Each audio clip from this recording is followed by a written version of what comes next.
The moon, a mere sliver in the sky, cast faint shadows across the cobblestone streets of St. James's Place. London's usual bustle had quieted to a mere whisper, and a dense fog had begun to settle, wrapping the city in a chilly embrace. Harriet Pearson stood by the window of her late sister's study, peering out into the obscured night, her mind as clouded as the streets below. This house, a grand old mansion passed down through generations of Pearsons, had always been more to Harriet than mere brick and mortar. It was a repository of memories, both joyous and somber. Recently, it had also become a place of profound solitude and sorrow since the death of her beloved sister, and Anne's passing had been sudden, leaving Harriet not only in grief but in a state of disbelief. Despite the months that had passed, every room whispered Anne's name, and every portrait seemed to gaze mournfully back at her. As the clock chimed midnight, Harriet's reverie was broken by a soft sound, an almost imperceptible tap at the glass. She turned, expecting perhaps a branch stirred by wind, but instead, her eyes met a more unsettling sight. There, reflected in the window, was the faint but unmistakable silhouette of Anne. The apparition was ethereal, her features blurred yet discernible, her expression serene. Frozen, Harriet's breath caught in her throat. Rational thoughts battled with what her eyes beheld. It was a trick of the light, surely, a mingling of moonlight and fog, nothing more. Yet, the figure lingered, gazing intently towards her, as if trying to communicate some urgent, unspoken truth.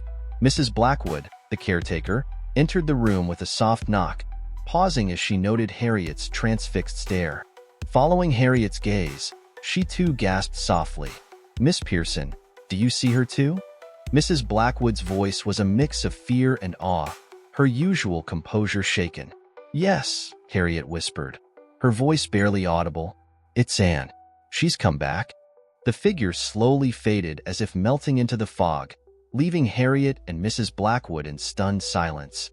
The caretaker crossed herself quietly, a gesture of respect, or perhaps protection. Harriet turned away from the window, her mind racing. This vision, this ghostly visitation, was it a sign? A manifestation of her grief? Or something more profound, more real than she dared to believe? "I need some air," Harriet muttered, grabbing a shawl and heading towards the door. Mrs. Blackwood nodded, understanding the need for solitude in moments of turmoil.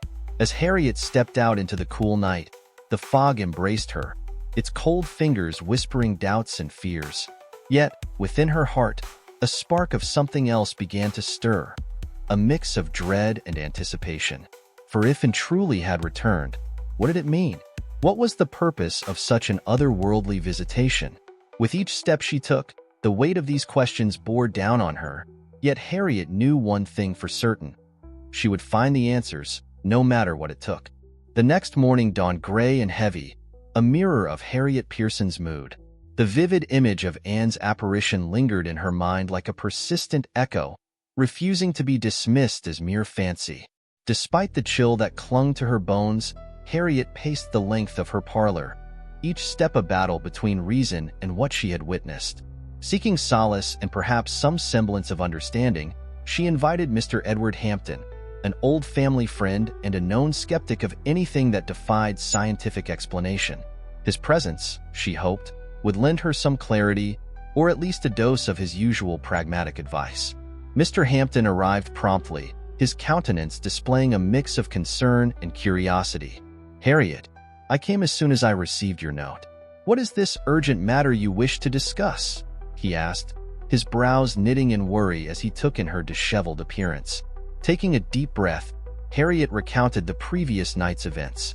As she spoke, her voice trembled not just with cold, but with the fear of how her tale would be received. Mr. Hampton listened intently, his face a mask of concentration. When she finished, there was a pause, heavy and filled with unspoken judgments. "Harriet," Mr. Hampton finally spoke, his tone gentle yet firm. "You have been under a great deal of stress since Anne's passing. It is not uncommon for grief to manifest in unusual ways. Perhaps what you saw was merely a shadow, or the product of sleeplessness and sorrow." Harriet's heart sank. She had expected skepticism, but hearing it voiced so clearly stung with betrayal. "You think I imagined it all?" she asked, her voice a mix of defiance and despair. "Not imagined, per se," Mr. Hampton clarified, choosing his words with care, "but perhaps misinterpreted. The mind is a powerful entity, capable of great deception in times of emotional distress." His explanation, though rational, did nothing to quell the turmoil within her. If anything, it deepened her isolation. Yet, the seed of doubt had been planted. Was it truly just her mind playing tricks, a desperate clutch at shadows to bring back what was lost? Determined to find proof, either of her sanity or of the supernatural, Harriet decided to seek more definitive answers. "Thank you for your candor, Edward," she said, her voice steadier than she felt. "But I must explore this further. I will not, dismiss this until I understand what happened." Mr. Hampton nodded, his expression softening. "Then I shall assist you, however I can," he offered, his loyalty to their friendship outweighing his skepticism. With a plan forming in her mind, Harriet felt a grim resolve settle over her. She would delve into the depths of spiritualism, into realms she had once scoffed at. If Anne's spirit was reaching out, Harriet would find a way to bridge the gap between them, no matter the cost. In the days that followed, Harriet Pearson embarked on a journey through the shadowy fringes of Victorian spiritualism. London, a hub of both skepticism and belief, provided ample avenues for her quest. She visited mediums, attended seances, and read extensively on the supernatural, each step a blend of hope and hesitation.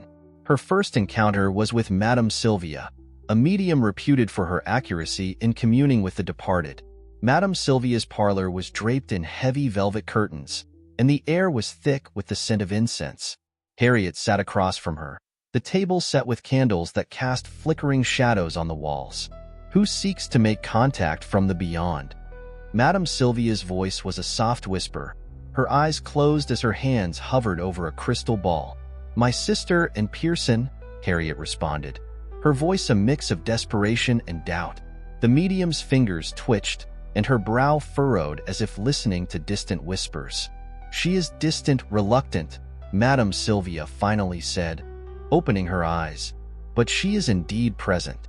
She speaks of unresolved matters." Harriet leaned forward, her heart pounding.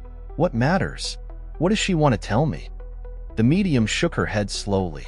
"The connection is weak. I cannot retrieve more without greater energy." Her eyes hinted at the need for more sessions and more payment. Frustrated yet intrigued, Harriet left with more questions than answers. Each subsequent visit to different spiritualists only deepened the mystery. Some echoed Madame Sylvia's vague assertions, while others claimed no presence at all. With each frustratingly inconclusive session, Harriet's resolve hardened. She began studying the practices herself, poring over books and articles that dissected the methods of mediums. If she could not find a medium to connect her with genuinely, perhaps she could reach her sister on her own terms. Mr. Hampton observed her growing obsession with a worried frown. "Be careful, Harriet," he cautioned one evening as they discussed her findings. "This world, these practices, they can be manipulative.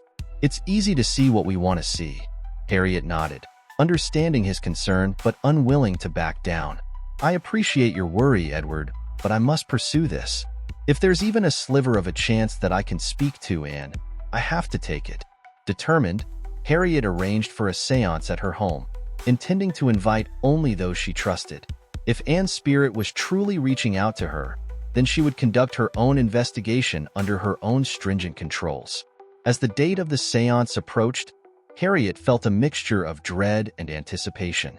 This would be her moment of truth, the night she would either contact and or accept the silence as her answer. As the day of the seance drew nearer, Harriet delved deeper into Anne's belongings, a task she had put off, dreading the emotional toll it would exact. In the quiet solitude of Anne's study, where the air still held a hint of her lavender perfume, Harriet sifted through letters and journals, a tangible connection to the sister she so dearly missed. It was in a hidden drawer, beneath layers of correspondence and faded photographs, that Harriet discovered a small, leather-bound journal. The cover was worn, the edges frayed, a testament to its age and use.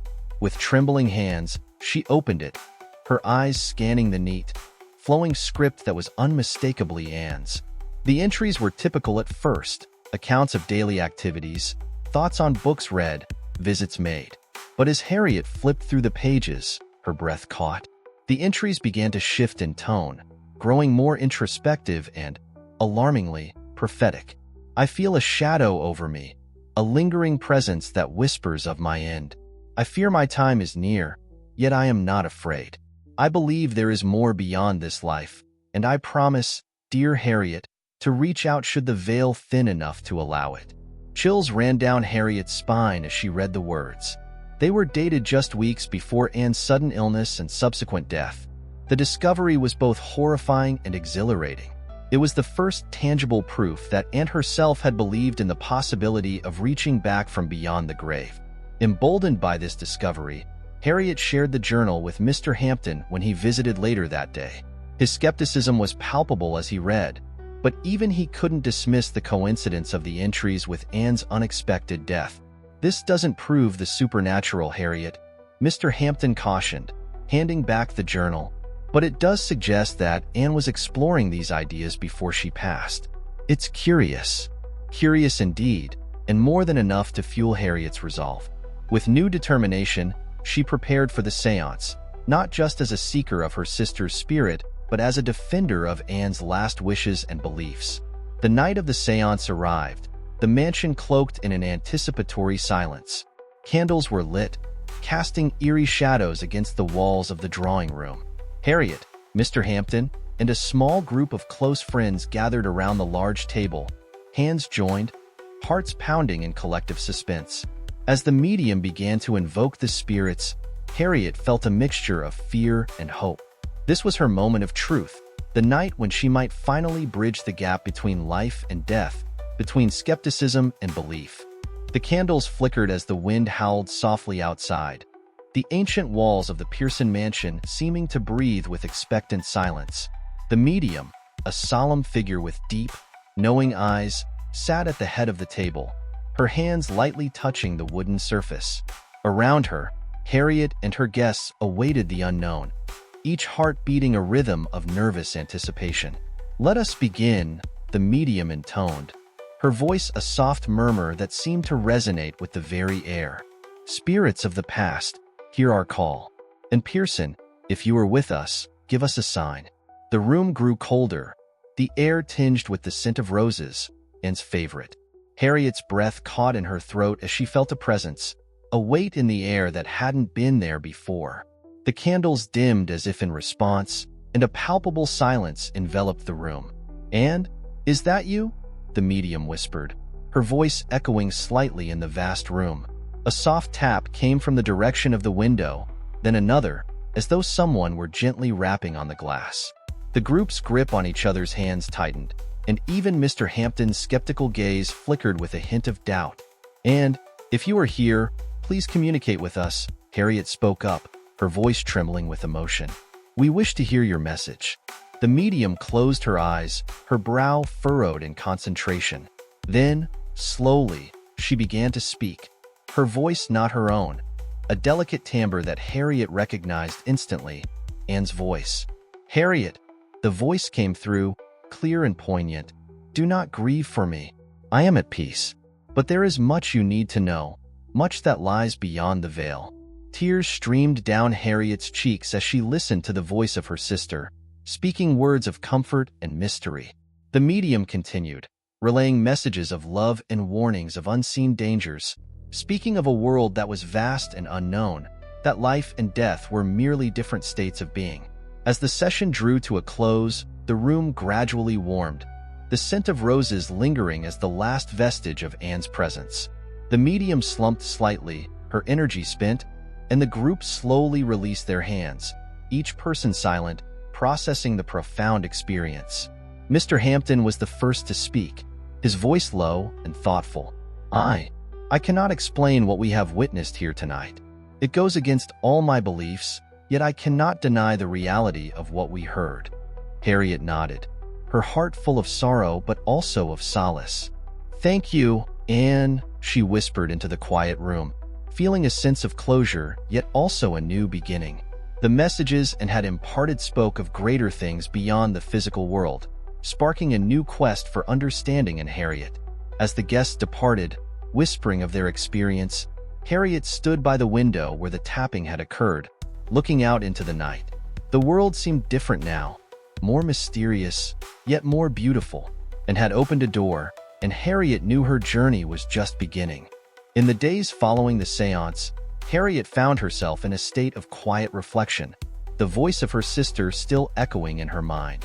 The messages Anne had conveyed were not just affirmations of her presence beyond the veil, but also prompts urging Harriet to embrace a broader understanding of existence. Yet, with this newfound enlightenment came a cascade of conflicts. Word of the seance spread through Harriet's circle of friends and beyond, igniting a mixture of reactions. While some expressed awe and envy, others veered towards skepticism and outright derision. Harriet, once a respected member of her community, now faced whispers of becoming an eccentric, a woman led astray by grief and fanciful notions. Despite the societal backlash, there were unexpected seeds of support. Mrs. Blackwood, ever the loyal caretaker, stood by Harriet, her own beliefs having been shaken and reshaped by the events of that night.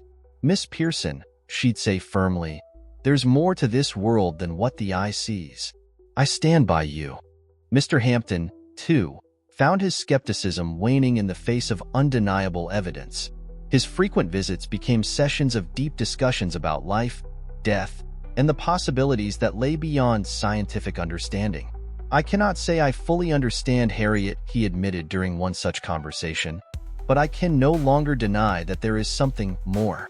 Emboldened by the support of those few but crucial allies, Harriet decided to delve deeper into the realm of spiritualism. She began hosting regular meetings at her home, where like-minded individuals could explore their experiences and beliefs without fear of ridicule. These gatherings quickly became a sanctuary for those curious about or touched by the supernatural. However, not all reactions were benign. The local vicar, a man of stern piety and rigid views, voiced his concern both privately to Harriet and publicly in his sermons. He warned of the dangers of dabbling in what he called dark arts, suggesting that Harriet was meddling with forces beyond her control. Harriet listened to these warnings with a diplomatic ear, understanding the fear that fueled them. Yet, she could not turn away from the path she had chosen. The realness of her experience, the sound of Anne's voice through the medium, had changed her irrevocably. As she prepared for yet another gathering, Harriet felt a mixture of anticipation and dread. Each meeting brought new insights, but also new challenges. She knew this journey was necessary, not just for her own healing, but perhaps for the understanding of all involved. The conflict between old beliefs and new experiences was a turbulent sea, but Harriet was ready to navigate its waves, driven by the love for her sister and the truth she had touched that fateful night. As autumn leaves began to carpet the grounds of St. James's Place, the air thick with the scent of change, Harriet Pearson prepared for what she sensed would be the final seance. The previous gatherings had brought comfort to many, including herself, yet a part of her longed for a conclusive sign from Anne, a final message to bring lasting peace. The drawing room, now familiar with the rituals of seance, was set with a circle of chairs, candles flickering gently in the subdued light. The medium, a calm and grounding presence, was already seated, her eyes meeting Harriet's with a reassuring nod. Tonight's assembly included not just the faithful few but also skeptics, their curiosity piqued by tales of undeniable encounters. As the clock struck the appointed hour, the medium began, her voice a soothing balm in the hushed room. "Spirits of the beyond, we call to you. And Pearson, if you can hear us, please give us a sign." The response came quicker than expected. The air shifted, a palpable change that drew a collective gasp from the circle. A soft, melodious hum filled the room, and there, in the center of the circle, a figure materialized. It was, and clearer than ever before, her expression serene, her eyes locked on Harriet. "Harriet," the apparition spoke, her voice clear and filled with warmth. "Do not weep for me anymore. I am in a place of peace. Our bond is eternal, and through it, I have found my path. You must find yours." Tears streamed down Harriet's cheeks, not of sorrow but of gratitude. "And I have missed you so," she whispered. "I know, dear sister, but it is time for you to let go. Seek happiness, embrace life. Remember me, but live freely, unburdened by grief." With those final words, Anne's figure slowly faded, the hum dissipating into silence. The room remained still, every participant absorbing the profundity of the moment.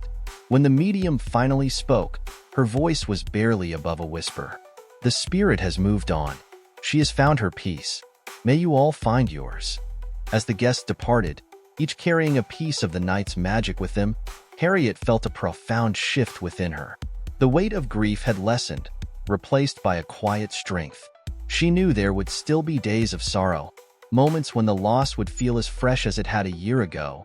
But Anne's final words had given her a new resolve. Harriet walked to the window, looking out at the starlit sky.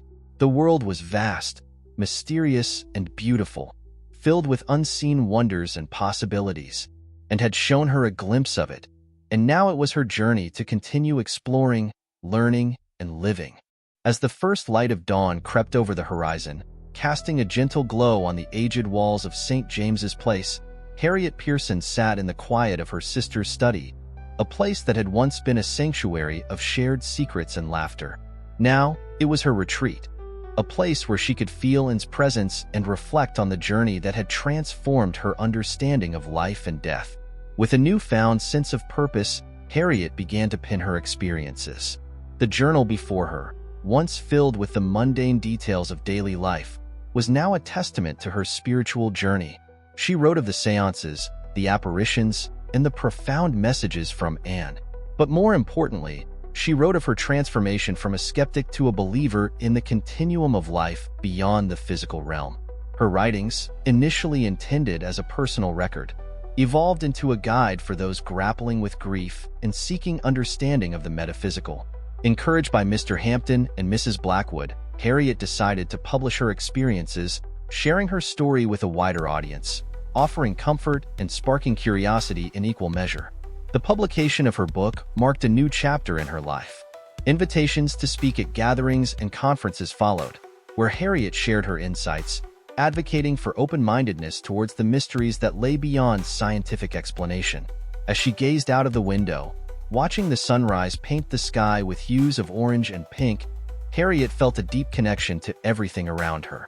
The world was indeed filled with unseen wonders, and she was now a part of that vast exploration. Anne's parting words continued to resonate within her, a gentle reminder that life was to be lived fully and freely. With a smile, Harriet closed her journal, ready to embrace whatever came next, her heart open and her spirit unburdened. If you enjoyed unraveling this, you're in for another spine-tingling tale. Click the video on your screen to discover more eerie stories from the Phantom Story Society, where history's darkest secrets come to life. Don't forget to like, subscribe, and turn on notifications so you never miss a new story. Until next time, stay curious and beware of the shadows.